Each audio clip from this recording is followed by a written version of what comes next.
Hi, everybody. It's Merle. I'm Singer, the Relationship Miracle Worker. I've been married over 50 years to the same man. Happily. At least, mostly happily. There was that time in year 19, but we won't discuss that right now. And so I probably know something about relationships. It's the one thing I feel I'm an expert in. And so every evening, every Monday evening, which may change, I think I'm going to change to noontime. And I'm not sure about the day. I may continue Monday or may do Thursday, but I'll let you know. Meanwhile, I'm going to move to noon because there are just more of you here. And so my topic for today is, I have to be au courant with what's going on now. Since I'm being asked to, what do they call it? Just self-isolate yourself. So my topic is life has always been a risk. Duh. So how come we're just noticing? Yes, of course, life has become a little bit of a bigger risk. But some of the people are thinking like, well, I never had to worry about anything. There was never an issue with anything. And all of a sudden, they're telling me I could get a disease. Well, you could always, and you really do need to be careful about things like that. And I exercise 5 days, 6 days a week, really. And I try to eat well and good things. I probably eat just a little bit too much, but not terrible. I could do better. And I'm working on it. Not hard enough, but one of the things I've learned in my years in relationship is that I am not perfect. Now, I always knew that my husband wasn't perfect, but it took a while for me to realize that he's not the only one that's not perfect. I also am not perfect. Well, that can be upsetting. Hello, Anita. Or it doesn't have to be upsetting that we're not perfect, because it's kind of a relief. If we're never going to be perfect, the best thing we can do is every once in a while we do something perfectly. Maybe you play the piano and you play Furley's just perfectly. I haven't gotten to that. Well, whatever. I may not ever. So I am imperfect, and my husband is imperfect, and our marriage probably is imperfect. But, it's doing something right, because we're still hanging around and we're still making each other laugh. And that's the kind of approach that I think we need to have in our life, not just with each relationship, that we allow ourselves first. We have to allow ourselves first to be imperfect. Because if we can't allow ourselves to be imperfect, then we're not gonna let anybody else off the hook. So we have to let ourselves off the hook, and we have to be compassionate of ourselves when we realize, I just seem to manage to eat just a little bit more than I need to. I'm not obese. I'm okay. I'm just on the larger side of okay. And your thing is that you don't work out enough, or you don't do this enough, or whatever. We all have our own things that we're not perfect about. Compassion for yourself. I'm not saying let yourself off the hook. I'm not saying that just forget about it. But yeah, don't go crazy about it either. And if you have that compassion for yourself, see, you're just not letting yourself off the hook. You're learning what it's like to be human and to allow other people to be human. And that means that person that you live with, it could be your romantic partner, it could be your mother, it could be your kids, it could be your roommate. It doesn't matter. But if you allow yourself to be imperfect and maybe not let yourself off the hook, keep trying. I mean, perfection is something that you strive for. It's that star in the sky. Robert Browning, something about reaching for the star. Always be reaching for the star.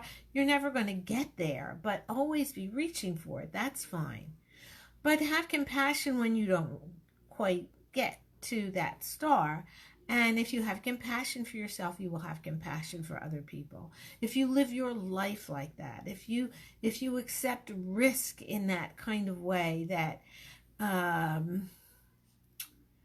you can't avoid risk. I mean, you drive your car, you take a risk. You walk down the street, you take a risk. You stay inside, and you have to be careful about how you cook your food, because you don't want to burn yourself. I mean, there are risks. If you want to focus on the risks, you go make yourself crazy. And it's the same way. If you focus on everything that you do wrong, you can make yourself crazy. If you focus on everything your partner or your life mate or your roommate does wrong, and I say wrong because I don't like it, so it must be wrong, then it doesn't make your life any better.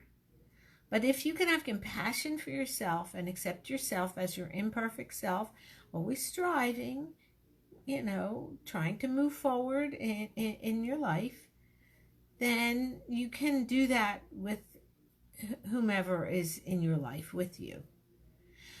And with risk, if you can understand that there's risk everywhere in your life, no matter what, then when we come across a situation where it's a serious risk, where we have to understand that this is a disease that doesn't affect just other people, that we could be the one, or we could be the one that gives it to someone else, which is horrible. It's like running over somebody with your car. I mean, it's one thing to get run over. I know this sounds crazy, by somebody else, but to think that you would be responsible for causing illness or death to somebody else because you were late about it and didn't take it seriously. So I think there's a way to take the coronavirus, whatever we call it, 19, to take it seriously without being frightened by it or without being mad at it. Because I want to go out and I have to stay in the house. That can make you crazy. So focus on, okay, I'm in a situation that I didn't choose, but I don't have power over. So, you can always do the wrong thing. But if you want to be respectful for the world you live in and for your own body, then be cautious. If you have to go out, okay, be cautious, but don't be panicked by it. And I can't say I don't understand. In a way, I understand and I don't understand why people are stocking up on toilet paper. It just seems like the oddest thing in the world that the canned goods I understand, but the toilet paper, I mean, were you all down to your last roll? I got to be careful because I mean, eventually I'll need to buy toilet paper too. But I think I have like a couple of months. I buy at what's the name of Costco. I buy at Costco, so I'll buy one every couple of months. I keep meaning to check how long it takes me to run out of those things, but I haven't done it yet. So I think.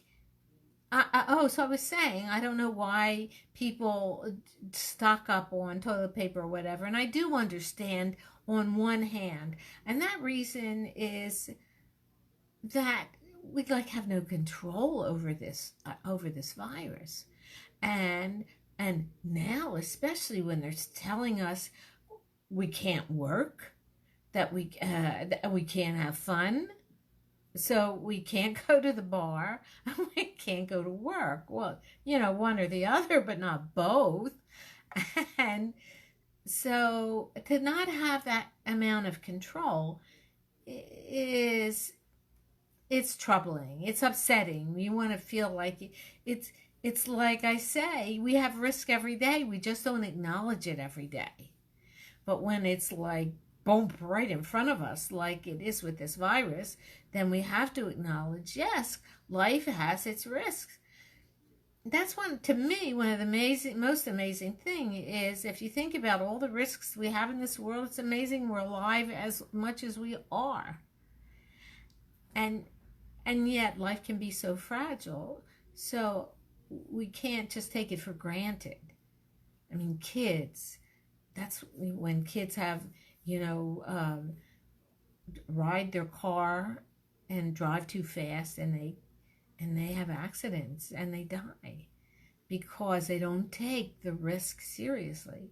So we need to take the risk seriously, but